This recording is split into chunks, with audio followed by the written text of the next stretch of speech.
It doesn't feel quite real to say this, but mission accomplished. I did it. I actually made it through. My extraction is currently en route, and once they're here, I'll be heading back to the SCP Foundation.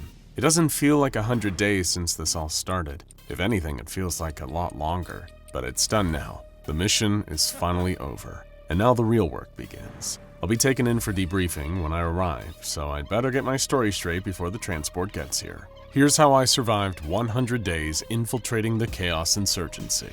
It started with a message. A direct request passed down straight to me from the O5 Council themselves. I was shocked initially to receive any communication from them.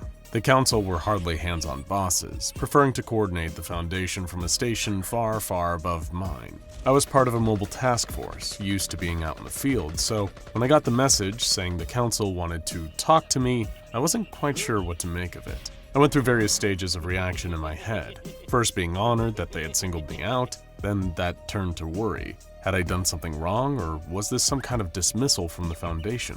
Was it a performance review? When it finally came time for me to stand before the O5 Council, the last thing I was expecting to hear was that they had selected me specifically for a dangerous undercover assignment. Of course, I'd heard of the Chaos Insurgency before, although I was yet to actually encounter them in the field. The MTFs were all instructed to keep up to date on who the Foundation's enemies were. As a group of interest, it wasn't hard to see why they were such a threat. A heavily armed clandestine organization with goals of weaponizing SCPs and achieving world domination. They sounded like lunatics, but dangerous lunatics all the same. This was the first step in my mission: know your enemy. I was instructed to familiarize myself with the Chaos Insurgency, to understand them inside and out. While the MTF agent in me wanted to just get boots on the ground and start the real work, this operation needed a different approach. And so I hit the books, or to put it more accurately, I began scouring the SCP Foundation's database for any and all intel on the insurgency. All I could do was sit and read. Within 48 hours of being given my assignment, I felt like I knew everything about the Chaos Insurgency back to front, sideways, upside down, and pretty much any and every way possible. So imagined how disheartened I felt when I reported my research to the O5 Council, only to be told that I hadn't done enough. Hardly the best feeling. I won't deny it stung to hear that my day of research wasn't adequate prep for my assignment. But the Council did have an important point. This was a covert, deep cover infiltration into one of the most dangerous groups that opposed the Foundation. Purely memorizing all manner of facts and figures about the insurgency, learning of all their tactical capabilities, reading up on the various rumors about how they were founded, all that was just knowledge. If I wanted to pass myself off as a part of the Chaos Insurgency and avoid detection, knowing wasn't enough. I had to think like one of them. The timeline of the mission began to accelerate rapidly. I would have to train myself to believe the insurgency's core beliefs as I went along.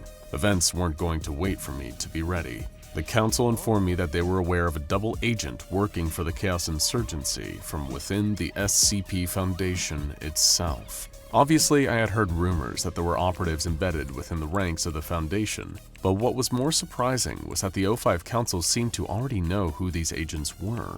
I'd always assumed that these insurgents kept their identities a secret, so hearing that a particular researcher, Dr. Parsons, was a known Chaos Insurgency conspirator and still had a job at the Foundation was both startling and worrying. But he provided me a way in, and I assume that's why the O5 Council allowed the insurgency's double agents to remain as, quote, undetected as they thought they were. It meant they could be used as tools for the Foundation's benefit to get at the insurgency, that they were double agents after all. Dr. Parsons was due to be at the same Foundation site I was stationed at for only a few days. The upside of working directly on the orders of the Council meant that they had the administrative reach to pull all the necessary strings to get this duplicitous double agent in the right place for me to intercept him. But not for long. The window of opportunity was only a small one. I had a short time to get close enough to Parsons and get him to put me in contact with his friends at the Chaos Insurgency.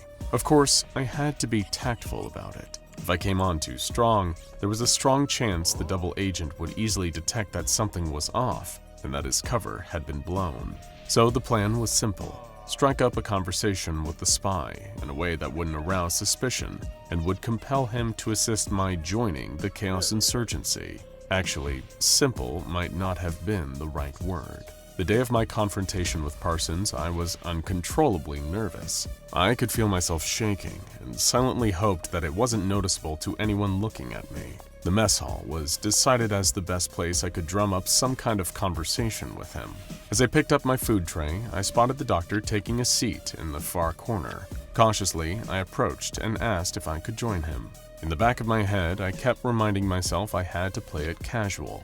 If I went in immediately with claiming I felt the Foundation should be run differently, then Parsons would smell the deception and the whole mission would come apart. So instead, I started small.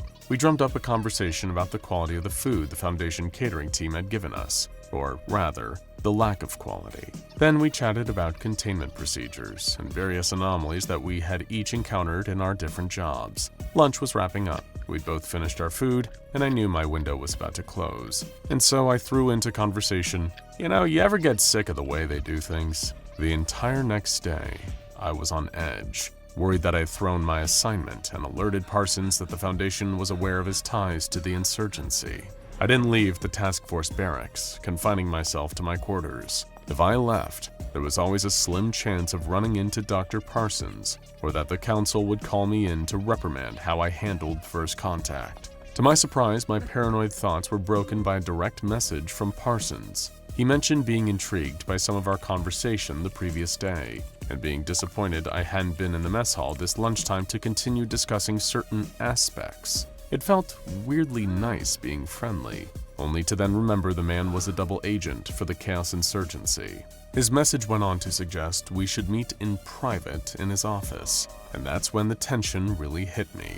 Either he wanted me dead with no witnesses, or he had bought my line about disagreeing with the Foundation's methods. I arrived at Parsons' office at the agreed time, only to be welcomed warmly by the doctor. It was instantly disarming, and intentionally so. I tried not to fall for it, just in case he knew what I was really up to.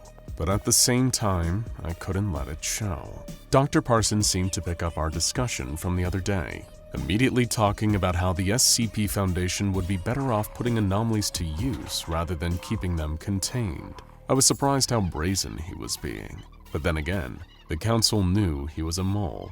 Maybe they had bugged his office and he hadn't realized. Nodding along, pretending to agree with what the doctor was saying, the conversation quickly progressed. I told Parsons I felt the same, and it was frustrating to me as an MTF agent seeing so many coworkers die in containment breaches against SCPs. That was the moment he mentioned he had some friends I should meet. The following night, they came for me while I slept in the barracks. I had no idea who had drugged me, although I suspected it was Dr. Parsons. He wasn't there when I woke up, though. In fact, I couldn't really tell who it was at first. The combination of the bag over my face and my head still reeling from whatever had knocked me out saw to that. Wherever I was, I didn't get to see it. There were figures near me, at least two, that much I could make out, especially when the interrogation started.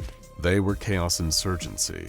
Their line of questioning told me that. Between punches and tasing, their questions range from what I was really up to whether the Foundation had sent me to infiltrate their organization. They'd anticipated the council would use their own tactics against them, but every time, no matter how much pain they inflicted, I denied it. I wasn't a mole.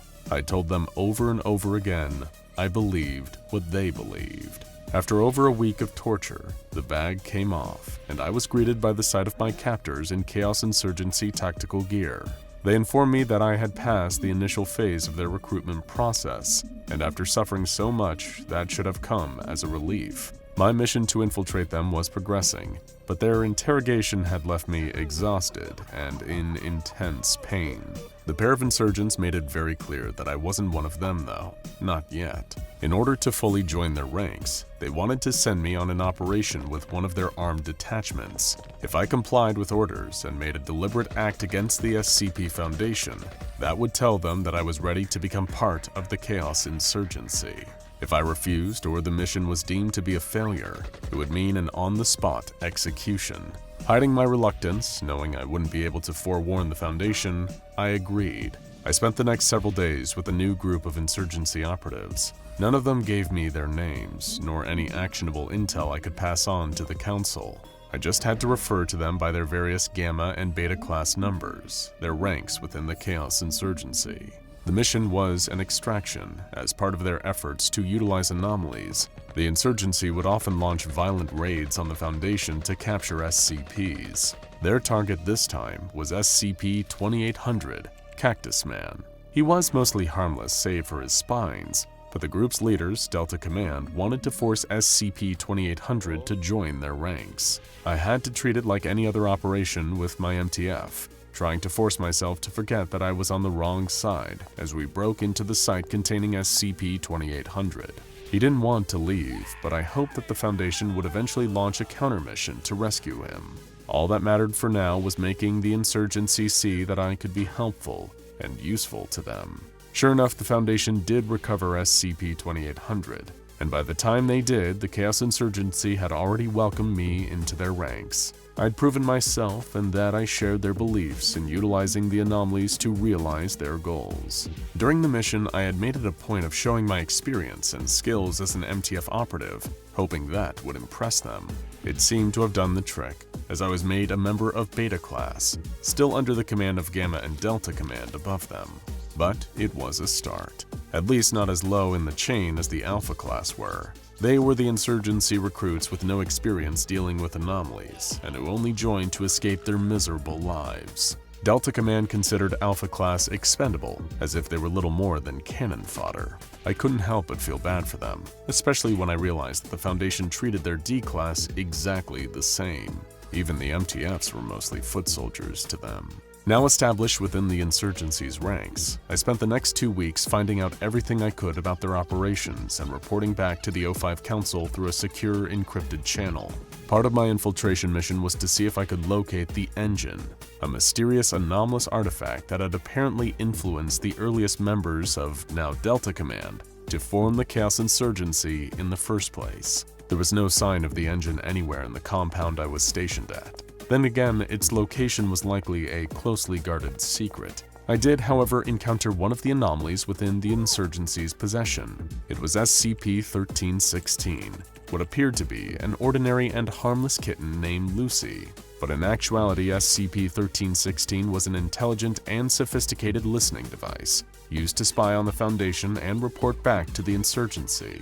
I made sure to warn the Council the moment I found out, letting them know it wasn't just double agents being used to report on Foundation activity.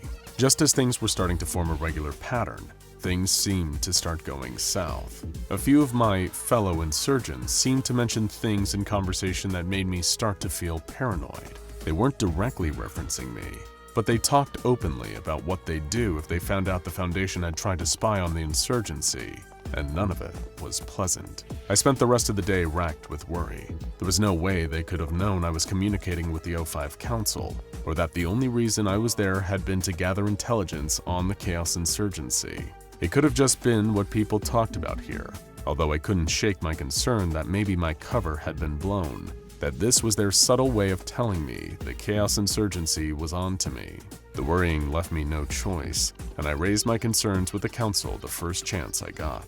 Unfortunately, the response I received the following day did little to subdue my worries. The O5 Council contacted me, reminding me of the importance of my mission.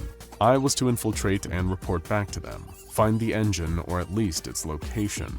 There was an extraction planned, arriving in secret in a month's time. That was my time limit, and a warning came with it. If you cannot complete this assignment, then don't bother returning to the Foundation, the Council told me. If you are unsuccessful in carrying out your objectives, it will be taken as an act of sedition. We will consider you an active member of the Chaos Insurgency, and thus a threat to the Foundation. I was furious, not to mention scared out of my mind. The Council was willing to turn their backs on me if I couldn't deliver, and if the insurgency found out they had a mole in their ranks, then it sounded like they were ready to kill me on the spot. The insurgency were gearing up for another mission, this time a more aggressive attack on the Foundation, as opposed to the stealthier extraction that I'd previously been on. Surprisingly, that put me more at ease. Sure, it'd be dangerous, but this was what I was good at. In the field, intensely combating anomalies. I could use this as an opportunity to regain some footing, remind the Chaos Insurgency what made me useful to them. Or so I thought. The mission was to capture SCP-682, and fit it with a piece of technology the insurgency had tested on SCP-2394, a form of sapient tree frog. Their plan was that the device would enable them to control the hard-to-destroy reptile, meaning the insurgency would have an unstoppable, adaptable killing machine in their arsenal. The attack on the Foundation site was a bloodbath. MTFs beset the insurgents on all sides, and as for 682, well, it wasn't exactly known for coming quietly without putting up a fight. Returning from the field after only a few days, I was confronted by a higher-up, a member of Gamma Class that oversaw the insurgency's operations. He told me that there had been numerous reports from other operatives that they hadn't seen me killing or even injuring Foundation personnel during the failed extraction of 682. It was true. I was still loyal to the Foundation after all. The people working there were still my co-workers, even if I was pretending to be an insurgent. I deliberately missed shots, still using my weapon in the firefights with MTFs, but without causing them harm. I'd hoped nobody in the insurgency would notice, but it seemed they had. I brushed off the accusation, made some excuse about needing to go for an eye exam and contact lenses, but under the surface were relentless shudders of panic. In hindsight, the Gamma officer had told me this so the insurgency could see how I reacted, but at the time, I didn't realize, and that played right into their hand. The next day, I was caught while going to send an urgent SOS message to the O5 Council. Before I could reach the place I stashed my encrypted comm device, a group of Chaos Insurgency Beta-class operatives rushed me. I was bagged again, pulled away kicking and screaming, and unable to call for help. Over the next few days, it was like I'd been sent back in time to the start of my infiltration. As the insurgency tortured me again, I refused to give in, despite how much I wanted to just make the pain stop. But even then, it didn't matter. Their knowledge of the Foundation was greater than I realized, and the insurgents were easily able to crack the encryption of my comm unit. With that broken, they had access to all the messages I'd been sending to the O5 Council, and realizing who had sent me made them change their interrogation methods. The insurgents revealed something I hadn't heard before, something the Council had apparently kept a secret. The Chaos Insurgency had once been a part of the SCP Foundation. I refused to believe it at first, but with all I'd seen as an MTF agent, even my undercover mission, it started to make sense. An off-the-record Black Ops unit working for the O5 Council to circumvent the Ethics Committee. They'd grown disillusioned with how the Foundation handled its anomalies and broken away to form the Chaos Insurgency. When I accepted that to be true, the insurgents brought me to what I'd been sent for. They took me to the engine. Now I'm awaiting my extraction transport. After showing me the device that caused their earliest founders to splinter off from the Foundation, the Chaos Insurgency took me several miles from their compound to the coordinates the O5 Council had told me to be at. The Foundation think they're getting their agent back, and with me, plenty of intel on their enemies. But the engine showed me the truth, showed me the lies and fallacies of the Foundation, and especially the O5 Council. They think they're getting back their agent, but I serve the Chaos Insurgency now. Now go check out SCP Chaos Insurgency Explained, and I survived 100 days hiding from the SCP Foundation. Here's what happened, for more mind-blowing centennial challenges.